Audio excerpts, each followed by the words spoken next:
الله أكبر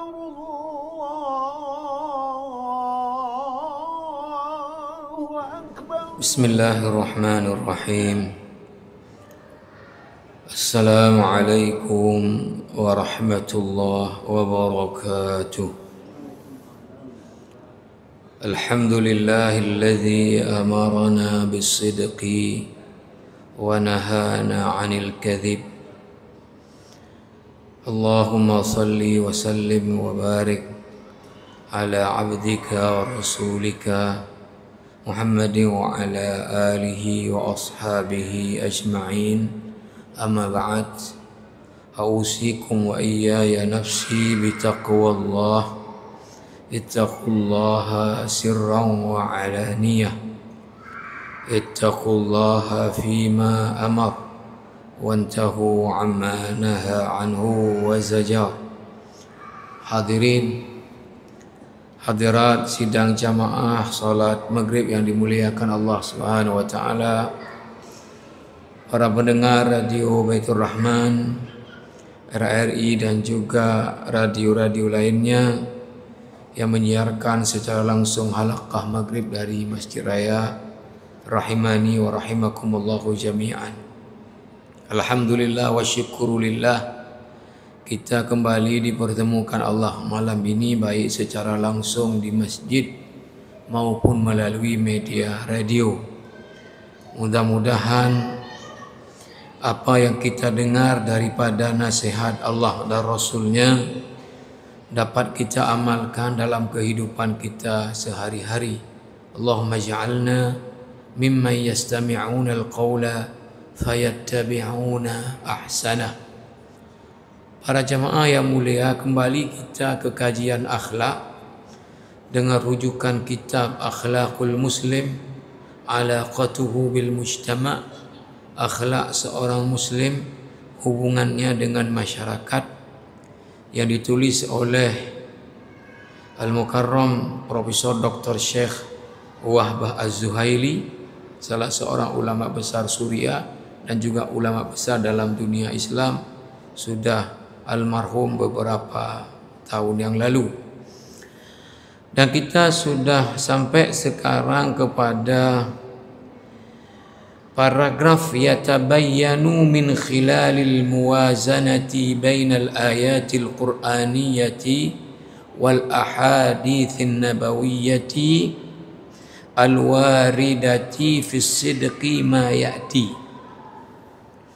Setelah diangkat ayat-ayat dan hadis-hadis yang terkait dengan kejujuran, maka dapat ditariklah beberapa kesimpulan berikut ini. Yang pertama, ja'ala as-sidqa qa'idatal hayati wa asas syari'ati wa sabilan nuhudhi bil ummah.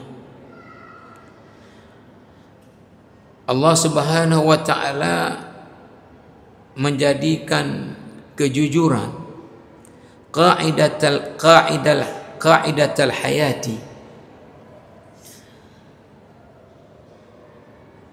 bahwa fondasi tegaknya kehidupan di dunia ini itu diasas atas fondasi kejujuran.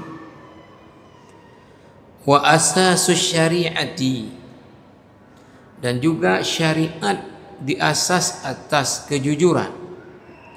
Wa sabilan nuhudhi bil ummah, jalan menuju kebangkitan sebuah umat, sebuah bangsa, sebuah masyarakat harus dibangun atas kejujuran.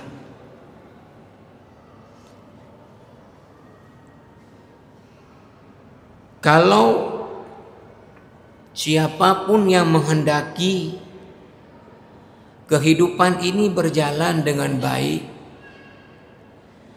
kemudian tumbuh di dalam masyarakat itu pertumbuhan dalam berbagai aspek, baik ekonominya, kemudian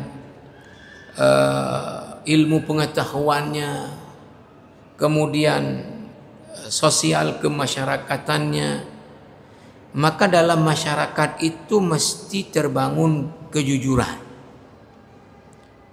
Jadi jujur adalah kunci untuk kemajuan suatu bangsa, kemajuan suatu masyarakat. Yang kedua, as-sidqu khairun kulluhu li sahibihi walin nasi jami'an wal kadhibu syarrun kulluhu li sahibihi walil akharin. Kejujuran akan menjadi kebaikan bagi orang yang jujur itu sendiri, dan juga ini menjadi kebaikan bagi semua orang. Tapi kebalikannya, kebohongan ini menjadi keburukan bagi orang itu dan juga bagi orang lain. Jadi orang kalau berlaku jujur, seperti dalam hadis Nabi, fa innas sidqa tuma'ninah, jujur itu akan memberikan ketentraman jiwa dalam hidup ini. Sehingga siapapun yang senantiasa berlaku jujur, maka orang ini akan selalu menjadi orang baik di dalam masyarakat.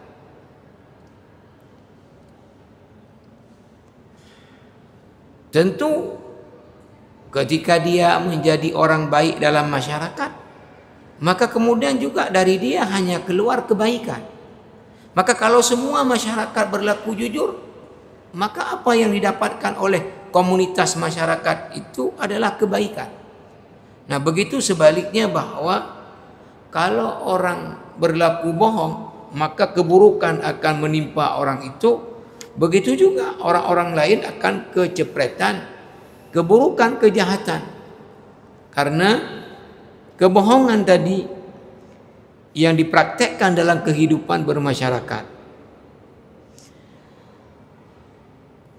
Yang ketiga, kata Syekh Wahbah Az-Zuhaili, as-sidqu wasfun la yatajazza wa la yataghayyaru sawa'un ma'allahi ma'an nafsi ma'al ahli wal usrati wal aulad أو مع المجتمع كله فلا يكون الإنسان صادقا مرة وكاذبا مرة أخرى. Jadi kejujuran itu dia tidak pernah dia berlaku, kalau bahasa ininya parsial. Artinya apa? Jujur ini adalah sesuatu yang dia tidak bisa untuk kemudian orang jujur dengan si A, bohong dengan si B. Jujur hari ini, bohong besok. Jujur bulan ini, bohong bulan depan. Jujur dengan istrinya, bohong kepada anaknya, dan seterusnya. Jadi jujur ini sesuatu yang dia tidak bisa berlaku parsial, berlaku temporer, tapi ini sesuatu yang sepanjang orang hidup, ya, maka dia harus berlaku jujur. Yang keempat, lis-sadiqina manzilatun 'azimatun fi qulubil khalqi wa lahum thawabun jazilun 'inda rabbihim fid daril akhirati. Orang-orang yang jujur dalam kehidupan ini itu ada kedudukan yang tinggi di dalam hati manusia, dan juga dia akan dapatkan pahala yang besar di akhirat nanti dari Allah Subhanahu wa ta'ala. Yang kelima, lil kadzibina al khissatu wal iqabu syadidu ala ifsadil qalbi wal dhamiri wa ifsadil amali wal ilmi wal muamalati wal mujtama'.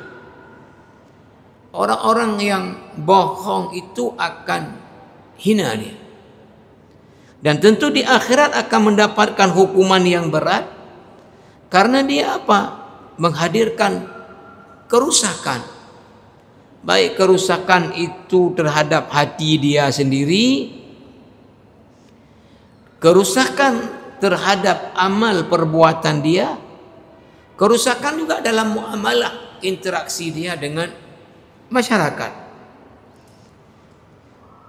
Yang keenam, inna sidqal insan muhaqqiqun li bulughil arbi wa musaytirun li sahibihi safhata al-'izzi wal khulud fi tarikh.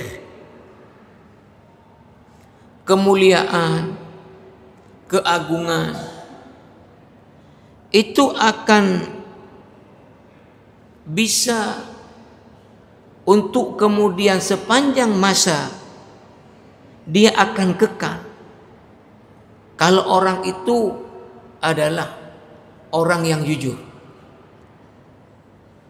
Orang yang jujur itu walaupun sudah meninggal, bahkan bertahun-tahun dia sudah meninggal, maka dia akan dikenang oleh sejarah sebagai orang yang jujur. Umar ibn Abdul Aziz sebagai contoh menjadi khalifah pada tahun 100 daripada Hijriyah. Berarti sekarang sudah terpaut 1300 tahun lebih. Tapi ketika diangkat tentang kejujuran di dalam memimpin, keadilan di dalam memimpin, selalu dimunculkan sosok Umar ibn Abdul Aziz ini.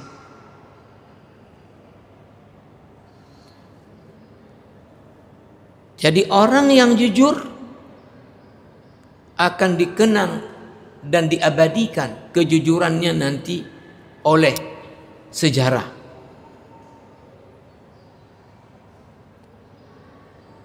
Jamaah rahimakumullah. Yang terakhir, as-sidqu amanah wal kadhibu khiyanah. Jujur itu adalah tanggung jawab dan kebohongan itu adalah pengkhianatan. Para jamaah rahimakumullah, tidak dibahas di sini supaya clear. Seperti disebut oleh Syekh Wahbah Az-Zuhaili tadi di poin yang ketiga, bahwa jujur ini tidak boleh bersifat parsial tadi. Sekali jujur, di kali lain bohong. Jujur dengan si A, enggak jujur dengan si B. Jujur hari ini, enggak jujur besok. Enggak bisa. Tetapi hanya ada 3 tempat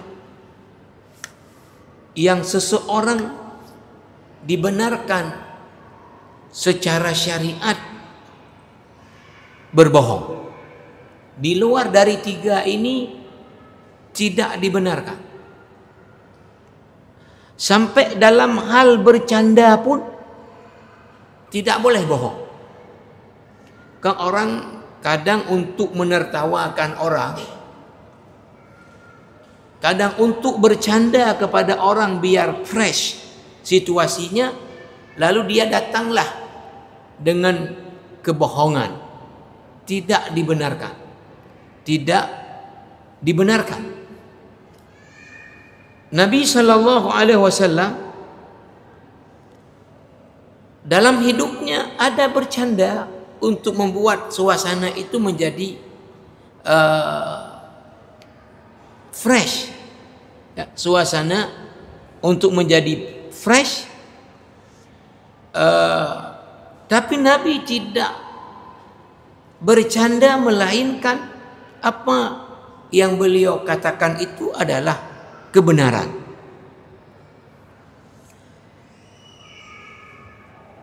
Contoh, Nabi bercanda ketika ada seorang perempuan tua yang selalu salat tahajud, selalu puasa Senin Kamis, dan banyak ibadah-ibadah sunat lainnya, tanya kepada Rasulullah, apakah orang seperti saya ini masuk surga? Rasul mengatakan, la tadkhulul jannatal ajuz. Bahasa Arab ajuz itu lansia. Hendak masuk surga perempuan lansia. Maka perempuan ini mendengar ini kemudian terkejut dan menangis. Karena dibilang Rasulullah enggak masuk surga lansia. Ketika melihat perempuan ini sudah terkejut dan menangis, Rasulullah kemudian membacakan satu ayat dalam Al-Quran di mana Allah nanti akan merubah orang-orang tua ini untuk dalam surga menjadi wanita-wanita muda yang perawan. Jadi Rasulullah tadi bercanda, tapi tetap yang beliau sampaikan adalah kebenaran, bahwa nanti enggak ada perempuan tua dalam surga. Karena semua sudah Allah robah jadi gadis dan perawan. Faja'alnahunna abkaran ghuruban atraba li ashabil yamin. Jamaah rahimakumullah, ada juga satu orang perempuan datang kepada Rasulullah menyampaikan pesan suaminya, mengundang Rasulullah makan ke rumahnya. Rasulullah kemudian mengatakan ke perempuan ini, yang mana ya suami kamu? Belum dijawab perempuan ini, sedang dia pikir apa mau dijelaskan yang mana suaminya. Rasulullah mengatakan yang ada putihnya di mata, kan? Perempuan ini menyanggah, enggak ada putih di mata suami saya. Enggak ada. Rasulullah kembali mengatakan, yang ada putihnya kan di mata suami kamu? Enggak ada Rasulullah, suami saya enggak ada putih di mata. Rasulullah mengatakan, coba lihat mana mata yang enggak ada putihnya, di mata mana? Rasulullah bercanda, tapi yang disampaikan adalah kebenaran. Maka ada ancaman di dalam hadis yang sahih, wailun lilladzi yuhaddisun nas. Diancam dengan neraka orang yang berbicara kepada manusia, kemudian biar mereka tertawa, apa? Dikarang-karanglah cerita bohong. Jadi tidak boleh bercanda, tapi yang kita sampaikan kebohongan.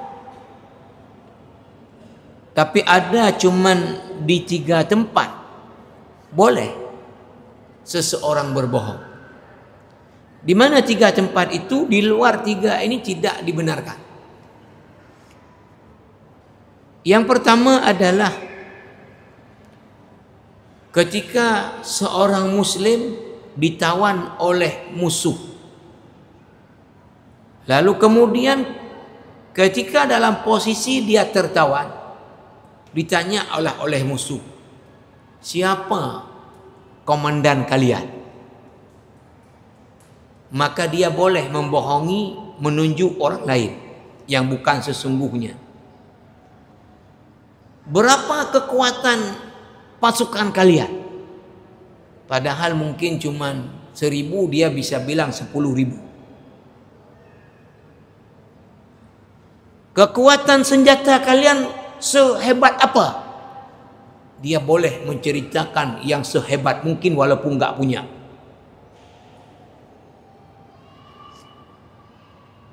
Yang kedua, boleh berbohong kalau kita mendamaikan 2 orang atau kelompok yang berkonflik. Maka kalau seandainya kita menyampaikan apa adanya malah lebih dahsyat konfliknya.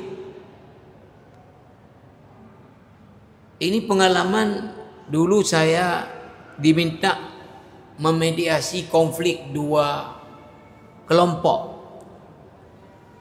Maka ketika kita datang ke kelompok A, maka kelompok A ini memaki-maki dan menyebutkan keburukan kelompok B begitu luar biasa. Maka ketika kita pergi ke kelompok B tanya, "Penaikun kamu awaknya?" Maka kalau kita sampaikan apa adanya, nyoikun nyonyo kawadran, langsung perang. Maka kita sembunyikan. Hanai pegah tapu yang buruk kawadran, malah awaknya cukup hormat kawadran. Padahal itu enggak ada. Ada itu. Karena kalau kita sampaikan maki-makian apa, itu langsung. Nah, nanti begitu juga kelompok B ini ketika kita dengar apa ininya yang mereka inginkan. Dan bagaimana mereka juga memaki-maki kelompok A, kita balik ke kelompok A, tanya lagi. "Penaikun kamu?" Maka kita kembali katakan, "Hanai berkata apa awaknya, memang awaknya ingin berdamai." Padahal belum ada sama sekali arah ke damai. Yang ada apa? Masing-masing main kunci. Kamu menyehanjutnya enggak krim tim. Kelompok satu lagi juga, kamu nyoh titik, yang menyenyoh hana kaku kapuri kamu. Pajam pekat pula you siap awaknya. Tapi kita yang mendamaikan ini kemudian mengatakan, "Oh hanai pegah apa awaknya ingin keribannya cari jalan keluar, berekna jalan keluar berdamai." Padahal belum ada sama sekali arah ke itu. Nah, makanya dibenarkan secara syariat berbohong ketika mendamaikan dua orang atau dua kelompok kalau itu dibutuhkan. Kalau itu dibutuhkan. Ya pernah tadi kami mendamaikan kemudian ada tuntutan untuk bayarannya. Maka ketika kita dengar tuntutan kelompok yang minta ganti rugi, itu enggak masuk akal tuntutannya. Kalau itu yang kita sampaikan angka ke kelompok yang diminta ke mereka, langsung ya pucuk ni acok ni dunai laki gede. Maka yang kita sampaikan apa? Hanai pegah angka lo. Mana pegah? Ya kerugian awaknya ala jet benar ganti rugi. Padahal dia sudah bilang kelompok itu sekian. Dia pakam. Kamu dono punya hana kakek baik lanjut le. Tapi ketika kita dengan kelompok itu ditanya, "Padu milake kan dorgo?" Gohi pegah angka lo. Cuma awaknya ala je pakriban benarlah jalan keluar, angka je cocoklah. Padahal sudah disampaikan. Nah, ini dibenarkan. Yang ketiga adalah dalam kehidupan rumah tangga. Ya, dalam kehidupan rumah tangga untuk menjaga keharmonisan rumah tangga.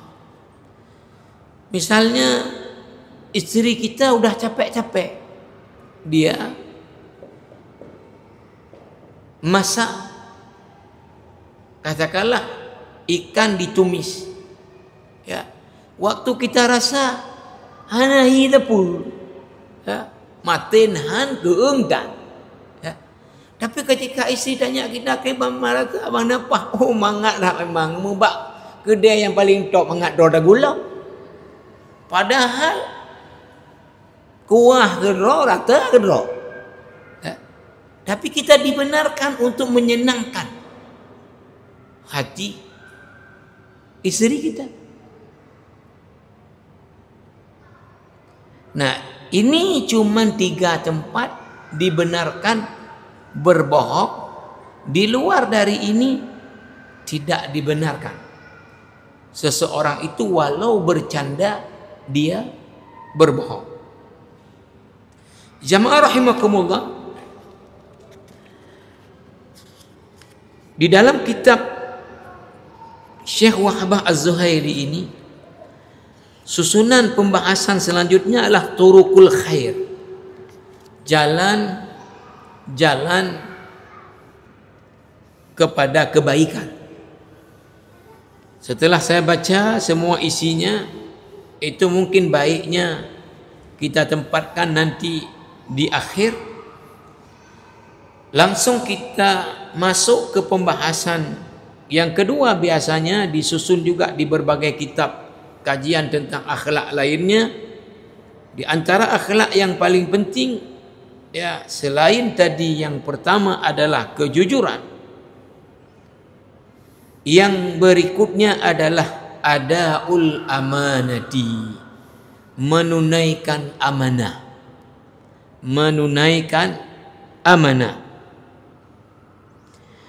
Kata Syekh Wahbah Az-Zuhaili, paragraf pertama beliau tulis, an-nasu sya'u an abaw bi asyaddil hajati ila ada'il amanati wal muhafazati 'alaiha wa isaliha li ashabiha salimatan kamilatan min ghairi tabatu'in wala muwarabatin wala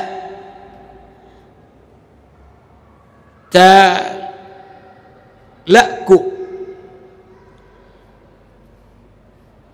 Bahawa manusia ini, kata Syekh Wahbah Az-Zuhaili, mau atau enggak mau, sya'u am abau, like and dislike, maka tetap mereka itu dalam kehidupan ini sangat membutuhkan untuk supaya amanah itu ditunaikan kepada yang berhak tanpa ada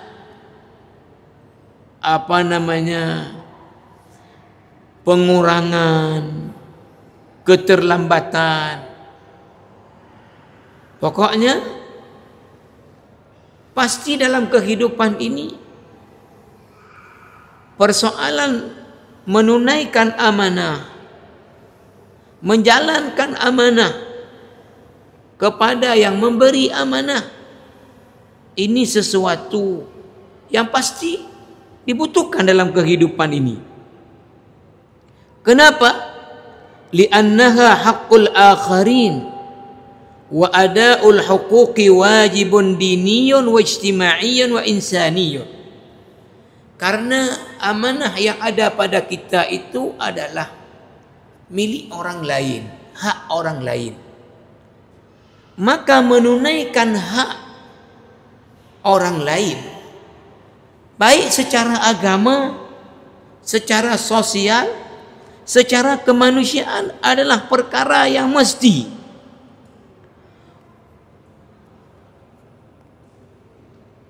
Wal amanatu al-muhafazatu 'ala al-huquqi wa ada'uha ila ashabiha. Amanah itu adalah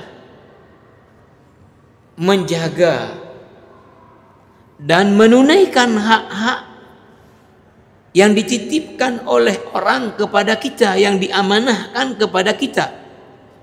Wa hiya tashmalu kulla ma yu'tamanul insan alaihi. Ini mencakup semua hal yang kita diamanahkan oleh seseorang atau sejumlah orang atas kita. Min amrin wa nahyin wa sya'nin min din wa dunya, baik itu urusan agama, urusan dunia. Fasyar'u kulluhu amanah. فالعقيدة أمانة والعبادة أمانة والأخلاق أمانة والعمر أمانة والوقت أمانة والوظيفة أمانة والوديعة أمانة والعرض أو الشرف أمانة والنظر والسمع والحواس كلها أمانة. Ya, sesungguhnya syariat yang Allah turunkan kepada kita ini semuanya menjadi amanah yang diamanahkan Allah kepada kita. Akidah adalah amanah. Ibadah adalah amanah. Akhlak adalah amanah. Umur yang Allah beri pada kita adalah amanah. Waktu yang Allah beri pada kita amanah. Apapun jabatan, tugas, pekerjaan yang diamanahkan kepada kita amanah. Titipan orang adalah amanah. Bahkan penglihatan kita, pendengaran kita, ini juga adalah amanah, akan diminta pertanggungjawabannya di akhirat nantinya. Faman ahsana al-hifadha 'ala al-amanah wa raddaha ila sahibiha idza talabaha aw ta'arradat li khatar ad-dhiya' aw at-talaf gharqan aw harqan aw nahban aw idza'an faqad addal amanah. Kalau seseorang menjaga amanah dengan baik, menunaikannya dengan baik, kalau itu titipan dikembalikan kepada pemiliknya ketika dia meminta amanahnya, kemudian menjaga dia agar tidak hilang, tidak rusak dan sebagainya, maka ini bentuk daripada menunaikan amanah. Wa fi kulli hadhihi al-ahwal yajib i'adatul amanah li ashabiha. Qala ta'ala, Allah Subhanahu wa ta'ala berfirman yang memerintahkan setiap orang yang ada dititipkan amanah harus dia tunaikan itu kepada yang menitipkan amanah tersebut. Surah An-Nisa ayat 58. Innallaha ya'murukum an tu'addul amanati ila ahliha. Sesungguhnya Allah menyuruh kalian untuk menunaikan amanah kepada pemilik amanah. Allah berikan amanah kepada kita apa? Diberikan umur untuk hidup di dunia. Maka kita harus tunaikan ini amanah dengan baik, dan nanti akan diminta pertanggungjawaban kemana umur yang sudah diberi kita pakai. Sehat yang Allah beri dalam hidup ini amanah. Nanti di akhirat akan diminta pertanggungjawaban kemana kesehatan yang Allah beri ini kita gunakan. Ilmu yang kita peroleh dari kita menuntut ilmu ini amanah. Kemana kita gunakan ilmu itu diminta pertanggungjawaban. Harta yang kita walaupun cari sendiri, karena sesungguhnya ini miliknya Allah sesungguhnya, itu akan ditanya nanti. Kemana kita gunakan? Kayak mana cara kita memperolehnya? Karena ini adalah amanah. Begitu juga yang diamanahkan oleh manusia, yang diamanahkan oleh manusia. Maka jamaah rahimakumullah, ya, Allah memerintahkan siapapun yang ada amanah di pundaknya untuk menunaikannya. Allah berfirman di surah Al-Ahzab ayat 72, Inna aradna al-amanata ala samawati wal jibal ala samawati wal ardi wal jibali fa abaina an yahmilnaha wa ashfaqna minha wa hamalaha al insan innahu kana zaluman jahula. Nah, ayat ini sebetulnya paling penting untuk menjadi cambuk bagi siapapun daripada kita, apalagi bila kita melihat fenomena dalam kehidupan ya kita sekarang ini. Apa inti yang Allah sampaikan di ayat ini? Inna aradna al-amanata, kami kata Allah pernah tawarkan amanah, ala samawati kepada langit-langit, wal ardi, bumi yang sebesar ini, wal jibal, gunung yang kokoh-kokoh, fa abaina ay yahmilnaha, mereka tolak untuk menerima amanah. Apa sebab mereka tolak? Wa ashfaqna minha, karena mereka takut, tak sanggup menjalankan amanah. Bayangkan bumi yang sekuat dan sebesar ini, gunung yang sekokoh itu, ditawarkan Allah untuk menjalankan suatu amanah, mereka tolak.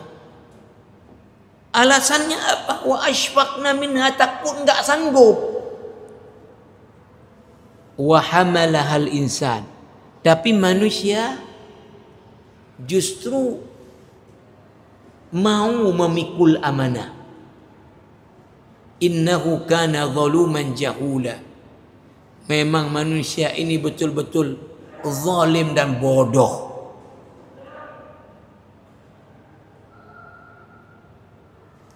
Jamaah yang mulia, sekarang kan orang berebut-rebut untuk amanah, ya. Rebut jabatan maju pemilu kada, ya. Habis-habisan untuk rebut apa? Rebut amanah. Karena yang dilihatnya apa? Nanti fasilitasnya, tidak dilihat bagaimana nanti menjalankan tanggung jawab ini, bagaimana mempertanggungjawabkan di akhirat. Gunung yang kokoh saja gak berani terima amanah. Manusia yang makhluk kecil-kecil bila dibandingkan dengan gunung, dibandingkan dengan bumi, malah berebut-rebut untuk dapat amanah. Berebut-rebut untuk dapat amanah.